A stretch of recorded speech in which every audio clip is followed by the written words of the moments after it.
फिलहाल अभी हम लोग एक कर्मचारी की तरह से और शांतिपूर्ण रूप से यहाँ 73 दिन से धरना दे रहे हैं, लेकिन अभी कोई भी शासन से या विभाग से कोई भी हमारी बातों को सुने, जबकि हमारी बातें पूर्ण रूप से जायज़ हैं। हाई कोर्ट के डबल बेंच से और माननीय उच्चतम न्यायालय दोनों से हमारे फेवर में आर्डर दिया गया है। उसके बाद ये कहना ही उचित अनुचित नहीं होगा कि हम सही हैं गलत है, जब दो शीर्ष अदालतें हमारे बारे में ये कह रही हैं कि आप पूर्ण रूप से सही हैं और अगर विभाग में रिक्तियां हैं तो आपको समायोजित कर विभाग को करना चाहिए। लेकिन विभाग के, जैसे कि हमारे साथी ने बताया कि विभाग के जो अधिकारी हैं वो वाकई में उनकी मानसिक स्थिति ठीक नहीं है, उनका मानसिक संतुलन पूर्ण रूप से बिगड़ा हुआ है। हमें दिसंबर 2019 में हमारे लिए ऑर्डर आया था समायोजित करने के लिए। उस टाइम पे विभाग में पद भी रिक्त थे, फिर भी हमें समायोजित नहीं किया गया। ये भी जो है अभी तक जो है कोर्ट के आदेशों की अवहेलना हो रही है।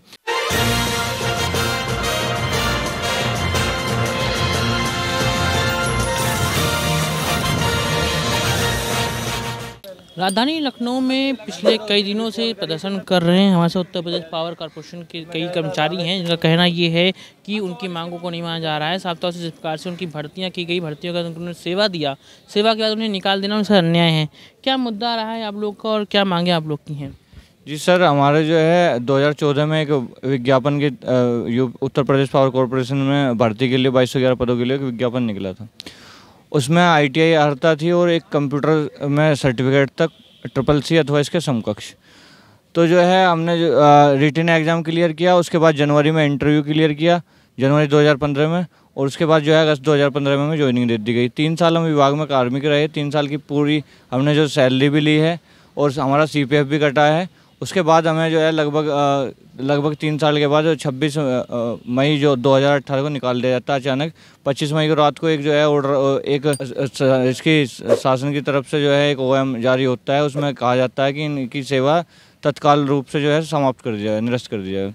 उसके बाद जो है हम डबल बेंच उसमें जाते हैं, हाईकोर्ट की डबल बेंच में। हमें नहीं पता होता, कुछ लड़के जो जिनकी मेरिट हमारे से कम थी, हमारे से लो मेरिट थी, उन लड़कों ने कोई केस किया हुआ था CCC की समकक्षता को लेकर।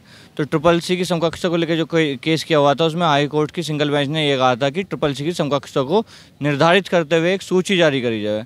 इन्होंने सूची तो जारी करी नहीं, और 2016 में आशुलिपिक के लिए एक शासन आदेश लगा था CCC के संबंध में, जो CCC की समकक्षता को निर्धारित करता था। वो 2016 वाला शासन आदेश हमारे 2018 में जो है मई में हमें लगा के हमें बाहर कर दिया गया। उसके बाद जो है हम जो है उसमें गए हाईकोर्ट की डबल बेंच में। हाईकोर्ट की डबल बेंच में जो है हमारा श्री गोविंद माथुर जी ने, जो चीफ जस्टिस थे, उन्होंने हमारे लिए ऑर्डर किया कि इन्हें जो है इनके पूर्व पद पे बहाल कर दिया जाए, रिस्टोर कर लिया जाए तुरंत। उसके बाद आयोग चला जाता है, आयोग और विपक्षी लड़के चले जाते हैं सुप्रीम कोर्ट। सुप्रीम कोर्ट में केस चलता है। सुप्रीम कोर्ट में मामला आया कि भाई इन्हें जो है अगर विभाग में पद रिक्त हैं तो इन्हें सहानुभूतिपूर्वक विचार करते हुए समायोजित कर लेना चाहिए, क्योंकि ये 3 साल विभाग में कार्मिक रहे हैं। और जिस CCC का हवाला देते हुए हमें निकाला गया, जिसकी बात आगे जाके हुई, हमारे पहले तो उस जगह जो है लो मेरिट करके लड़के रख लिए गए हमारी जगह, वो लो मेरिट वाले, जबकि ऐसा कोई नियम नहीं है। दूसरा, 2014 की भर्ती पे 2016 का नियम लगा दिया। खेल के बीच में खेल के नियम नहीं बदले जाते। ये भी जो है एक मान्य जो है सुप्रीम कोर्ट के आदेश का जो है उल्लंघन है एक तरीके से। हमें दिसंबर 2019 में हमारे लिए ऑर्डर आया था समायोजित करने के लिए। उस टाइम पे विभाग में पद भी रिक्त थे, फिर भी हमें समायोजित नहीं किया गया। ये भी जो है अभी तक जो है कोर्ट के आदेशों की अवहेलना हो रही है। और जिस CCC के हवाला देते हुए हमें निकाला गया, वो CCC निकलने के टाइम तक लगभग सब लड़कों के पास था। उस CCC के लिए हमने RTI करी थी, एक RTI डाली थी कि CCC के समकक्ष क्या होता है। CCC के समकक्ष कोई भी 80 घंटे का कोर्स मान लिया गया था। इंटरव्यू के टाइम पे भी यही कह दिया गया था कि कोई भी 80 घंटे का कोर्स अथवा इससे ज़्यादा समय का कोर्स जो है CCC के इक्विवेलेंट मान लिया जाएगा। उसके बाद पता नहीं विभाग की क्या मजबूरी बनती है, आयोग की क्या मजबूरी बनती है कि हमें अचानक निकालती है, जबकि हम पूरे तरीके से निर्दोष हैं। और हम इस प्रकरण की जो है जांच की मांग करते हैं कि अगर हम गलत हैं तो हमें निकाल दिया जाए। हम दोबारा नौकरी नहीं मांगेंगे सरकार से, लेकिन अगर हम निर्दोष नहीं हैं तो जो दोषी हैं, आयोग में अधिकारी बैठे हुए हैं, उनके खिलाफ कार्रवाई हो, जाँच हो और निर्दोष को सज़ा ना दी जाए। और दोषियों को जो है जो पदों में बढ़ोतरी हो रही है इनके, उस चीज़ को ध्यान में रखते हुए उन्हें दंडात्मक कार्रवाई की जाए।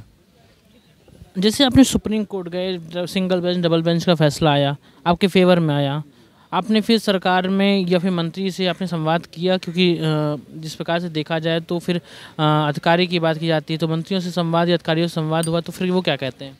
देखिए, जितने भी हम लोग अधिकारियों की बात अगर आप करते हैं तो उत्तर प्रदेश पावर कॉरपोरेशन के अधिकारियों को मैं सिर्फ और सिर्फ यही कहूँगा कि उनकी मानसिक स्थिति ठीक नहीं है, उनको इलाज की आवश्यकता है। वो इतने अयोग्य हैं कि वो अपने अयोग्यता का परिचय इस स्तर पर देते हैं कि जब हमको विभाग से निकालना था तो इनके पास नियम न होते हुए भी वो अपने प्रदत्त शक्तियों का प्रयोग कर करके बीओडी बिठा करके हमको विभाग से निकाल दिए।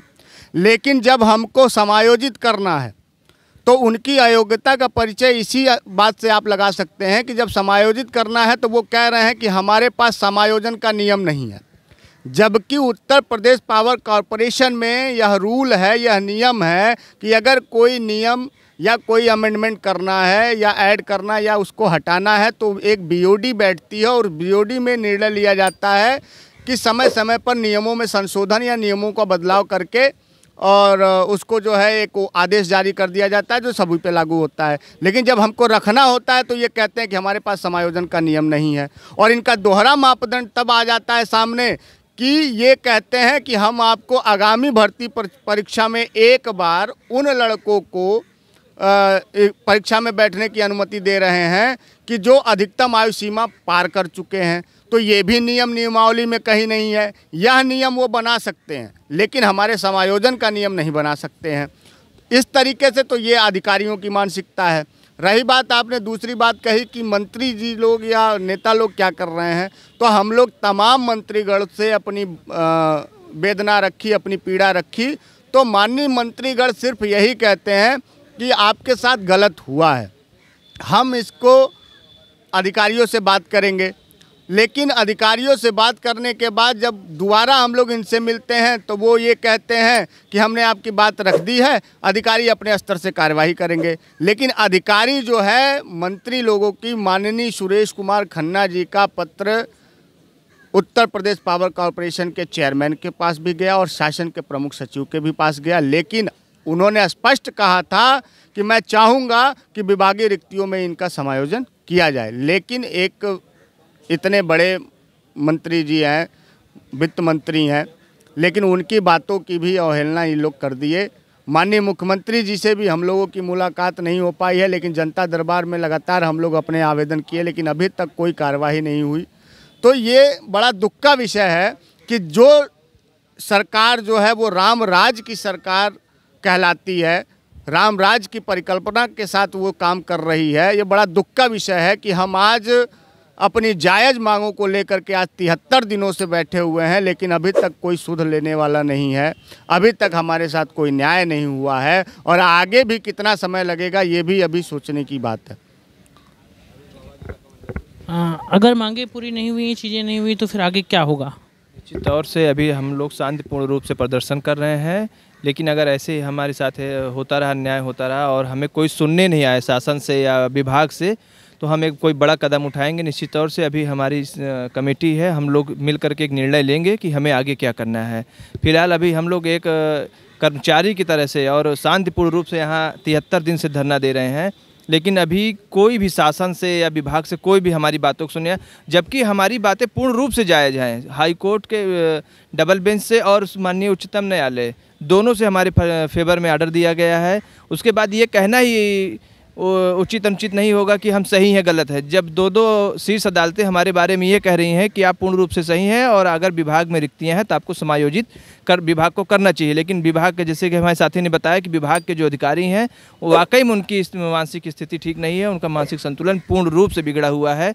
हम योग्य हैं, हमें विद्युत प्रशिक्षण संस्थान से ट्रेनिंग कराई गई, 3 साल हम लोगों ने अनवरत विभाग में सेवा की है। हमारे स्थान पर कक्षा 8 पास, कक्षा 10वीं पास, 10वीं फेल लोगों से विभाग में कार्य दिया जा रहा है जो अयोग्य हैं, और हम योग्य होकर के यहाँ धरना दे रहे हैं। आए दिन रोज़ विद्युत घटनाएं हो रही हैं, रोज़ दुर्घटनाएं विभाग में घटित हो रही हैं, कभी लाइनमैन के साथ, कभी किसी के साथ, कभी। तो यही होगा ना, जब योग्य लोग धरना देंगे, अयोग्य लोग पावर हाउस चलाएंगे और विभागीय कार्य करेंगे, तो निश्चित तौर से दुर्घटनाएं होना लाजमी है। हमारी एक ही मांग है कि हमें जल्द से जल्द विभाग में समायोजित किया जाए और हमारी स्थिति को सरकार समझे। बिल्कुल साफ तौर से जिस प्रकार से इनकी मांगे हैं वो जब की बात की जाए, चाहे कोर्ट की बात की जाए, सरकार की बात की जाए, सरकार की तरफ से भी पत्र उत्तर प्रदेश कॉर्पोरेशन को लिखा गया, लेकिन उस पर भी कोई सुनवाई नहीं हुई। आखिर ये सुनवाई क्यों नहीं हो रही, बड़ा संवेदनशील सवाल है। लेकिन बड़ी बात यह है कि आखिर ये इस प्रकार से 73 दिन हो चुके हैं, कब तक बैठे रहेंगे, ये भी बड़ा सवाल है। क्योंकि जिस प्रकार से सरकार का कहना है कि मांगों को माना जाएगा, संवाद हो रहा है, लेकिन संवाद कहाँ है ये कहीं पता नहीं। DNP इंडिया के लिए आकाश यादव।